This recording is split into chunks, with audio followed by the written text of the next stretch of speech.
Disclaimer: ang sumusunod na kwento ay naglalaman ng mga kathang-isip lamang na elemento at nilayon para sa mga layunin ng entertainment lamang.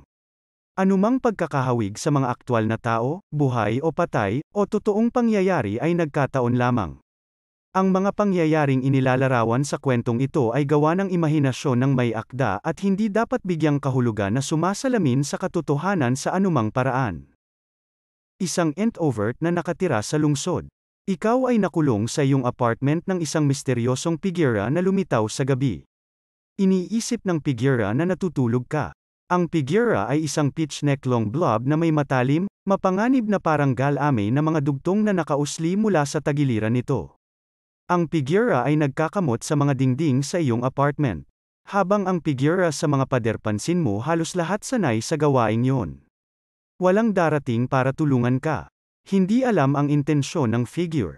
Ang pagtitig sa figura ng napakatagal ay magsisimulang saktan ang iyong mga mata. Ang figure ay gumawa ng mga permanenteng residente sa iyong silid at aalis lamang ito kapag natapos na ang kailangan nito sa iyo.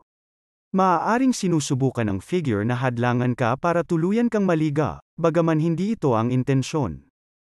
Nakatitig ka sa dingding, muli mong tinitigan ang larawan ng iyong mga magulang.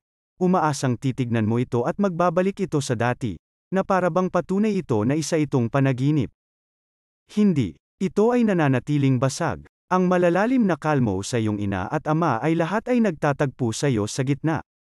Halos hindi mo magawa ang iyong sarili mula dito. Baka mas lumala pa ito kanina. Ang mga kumot ng iyong kama ay nagsisimulang makaramdam ng magaspang mula sa oras na ginugol sa ilalim ng mga ito. Hindi rin nakakatulong ang pakiramdam na dumikit sa iyo ang iyong mga kumot at ang iyong mga pijama ay madulas at natutunaw sa iyong balat, dahil nararamdaman mo ang bawat hindi pantay na linya at basang gaspang ng material na dumidikit sa iyo. Mabilis mong ipinikit ang iyong mga mata upang sumulyap sa alarm clock, umaasang hindi makatawag ng pansin sa iyong sarili. 7 oras na ngayon. Patuloy kang nagpapanggap na tulog, umaasa na wala na ito. Sa iyong nakapikit na mga mata, makikita mo ang figura na nakakubli kung anong maliit na liwanag ang dumarating sa bintana, ang kanilang mga yabag ay umalingaw-ngaw sa buong apartment mo. Habang nakikinig kang mabuti sa mga yapak at pinagmamasdan ang anino ng figura, maingat mong sinusubukang planuhin ang iyong susunod na galaw. Maririnig mo na naman ang pagkamot nito sa dingding. Dahan-dahan mong itinaas ang iyong ulo para tingnan ang kwarto. Madarama mo ang figura sa sulok, kumikamot sa dingding. Subukan mong tingnan itong muli, laban sa iyong sariling mas mahusay na paghuhusga. Dahan-dahan mong ibinaling ang iyong ulo, sinusubukan na huwag iiwas ang iyong mga mata. Isa itong malaki at itim na bagay, masasabi mong may mga galame ito. Mukhang may ilang matutulis na bagay sa dulo na galaw. Ang nakakapasong sakit sa iyong ulo ay pinipilit kang tumalikod. Ang iyong ulo ay bumagsak sa unan, at narinig mo ang figura na huminto sa pagkayod. Maririnig mo ang paghinga ng bagay sa dilim. Narinig mo ang pagbukas ng pinto. Ang figura ay pumasok sa iyong silid. Hindi mo alam kung ano ang aasahan kapag kailangan mong buksan ang pinto. May opsyon kang gawin ang sarili mong karanasan at kaalaman para mas ulit ang iyong isip.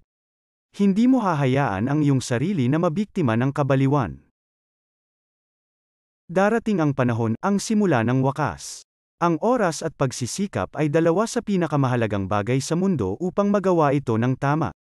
Ngunit ito ay hindi, hanggang sa magkaroon ka ng pagsusuri sa mga pinakamahalagang bagay na kailangan mong maging maingat sa daanan. Kung gusto mong mas ulit ang aking bahay, gawin ang parehong bagay ng may bukas na isip na hindi ito ang nangyari, na may diin sa daan patungo sa pagbawi ng inobasyong ito.